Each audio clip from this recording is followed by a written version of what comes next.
My name's Nathan Outlaw and I'm a chef here at restaurant Nathan Outlaw.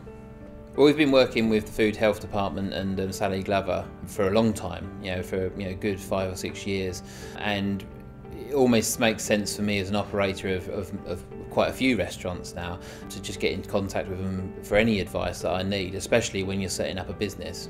The process to opening the pub was to get in contact with the EHO, which is Sally Glover, and then to basically invite her along to come and have a look at the situation at the pub, and then give us advice on areas from the health and safety point of view, the food hygiene point of view, fire as well. She covers everything, and then they're the sort of things that you need to get right as soon as you open something. So the best thing to do is just give them a ring and invite them along.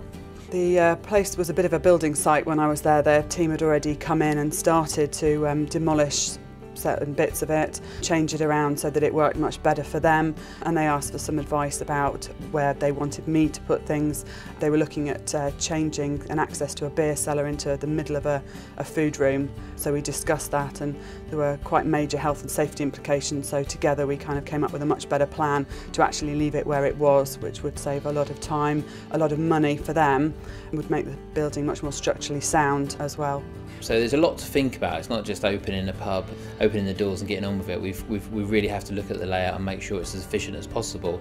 We're planning to do for up to about 150 to 200 people per service, which is a lot of people in a small space, including the staff as well. So health and safety and food hygiene is paramount. We deal with a lot of shellfish and a lot of fish as such, and they're high risk ingredients. It's important that the process of delivery of their ingredients through to storage, through to cooking is all very well laid out.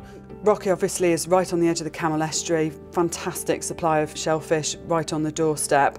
Obviously shellfish can carry certain bacteria that potentially can make people unwell, so in terms of the layout of the kitchen it was really important that they could have adequate separation.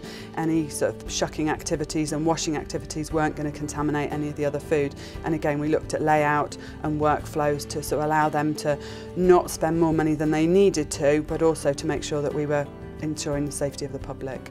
If you follow their advice, then it's going to be right. They're the experts. We're the guys that are just cooking and serving the shellfish. So with something as risky as that, you want to get it right from the beginning.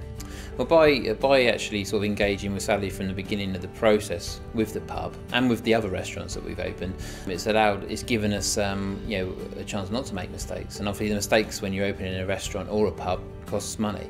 It's a no-brainer to contact someone with that experience to help you with the opening of your pub.